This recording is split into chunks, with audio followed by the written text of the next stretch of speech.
पहुंच गया है। भवानीपुर से ममता बनर्जी आगे हो गई हैं 1996 वोटों से। ममता बनर्जी अब आगे चल रही हैं। हालांकि ये अंतर बहुत ज्यादा उनके लिए कंफर्टेबल नहीं है, पर फिर भी एक राउंड की गिनती के बाद ममता बनर्जी भवानीपुर से शुवेंदु अधिकारी के मुकाबले अब आगे हो गई है। लेकिन उनकी पार्टी अभी भी 123 सीटों पर है और बीजेपी 150 पर। 27 सीटों का फासला 277 सीटों में से अभी भी है। विनोद जी, मैं तमिलनाडु में एक संभावना की बात कर रहा हूँ। संभावना बहुत सारी है कि मान लीजिए डीएमके गठबंधन में कांग्रेस की 6-7 सीटें आ जाती हैं और टीवीके का मामला भी 5-7 सीटों से रुकता है, तो दोनों मिलकर वो भी एक संभावना बन सकती है कि कांग्रेस शिफ्ट कर जाए उधर और टीवीके को समर्थन दे दे।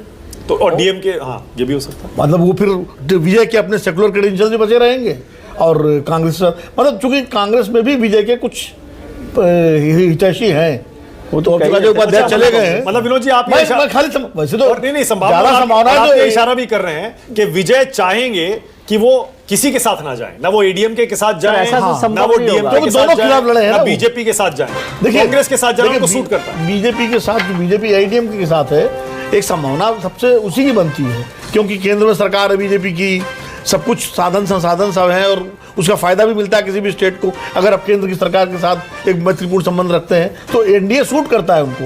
लेकिन की बात कर रहे हैं विनोद जी आप, उसका एक इंटरेस्टिंग फैक्ट देख रहा हूं मैं। हाँ, इलेक्शन कमीशन पे जो मत प्रतिशत है उसको देख रहा था मैं, तमिलनाडु में किसको कितने मिले हैं। तो जो टीवीके को वोट परसेंटेज है वो 36% है जी। और उसको दिखाया अदर्स में गया है।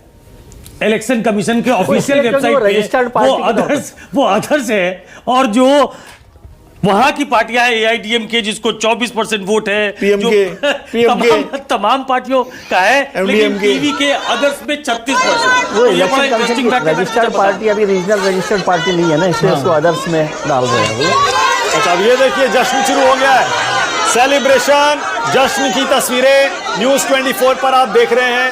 मुझे तो ये बंगाल से लग रहा है, बंगाली है, पश्चिम बंगाल से जश्न की तस्वीरें आ रही हैं और ये बीजेपी का ही जश्न होगा क्योंकि बीजेपी 149 सीटों के साथ पश्चिम बंगाल में आगे चल रही है और 147 का बहुमत का आंकड़ा है। तो बहुमत के आंकड़े के आगे बीजेपी बैठी हुई है और अब 2.5 घंटे हो गए हैं काउंटिंग को।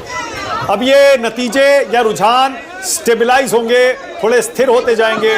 150 के पास बीजेपी, 125 के पास टीएमसी। शुवेंदु अधिकारी नंदीग्राम से वो आगे ही चल रहे हैं। नहीं, ममता आ गई थी ना। नहीं, नंदीग्राम से लगातार जो इलेक्शन कमीशन की वेबसाइट है मानक, उस पे अच्छी खबर टीएमसी के लिए है, वो बहुत पीछे, दे वर लैगिंग बिहाइंड। अभी जो इलेक्शन कमीशन का फिगर है 91 सीटों में 54 पे बीजेपी आगे है, 35 सीट अपनी टैली बढ़ा के 35 सीटों पे टीएमसी आई है। लेकिन मैं फिर से कह देना चाहता हूं, 2.5 घंटे की काउंटिंग, 2 घंटे 20 मिनट की काउंटिंग के बाद बीजेपी ने टीएमसी पे बढ़त बनाई हुई है। मतलब ये क्लोजली कॉन्टेस्टेड मुकाबला था जिसको शायद बहुत लोग रीड नहीं कर पाए हैं। अगर बीजेपी हारती भी है अभी इसके बाद भी, तब भी बीजेपी बहुत कॉन्टेस्ट करके हारेगी। अभी तक के मुताबिक तो वो टीएमसी से अच्छी खासी बढ़त बनाकर चल रही है। कर रहे हैं तो वो मतलब अपना मार्जिन क्रॉस कर गई है ना, जो बहुमत के लिए आंकड़ा चाहिए उसको क्रॉस कर। बिल्कुल बिल्कुल। और जो इलेक्शन कमीशन के आंकड़े हैं उसमें भी वो 35 और 54, हाँ, जो 19 सीटों से वो लीड कर रही है।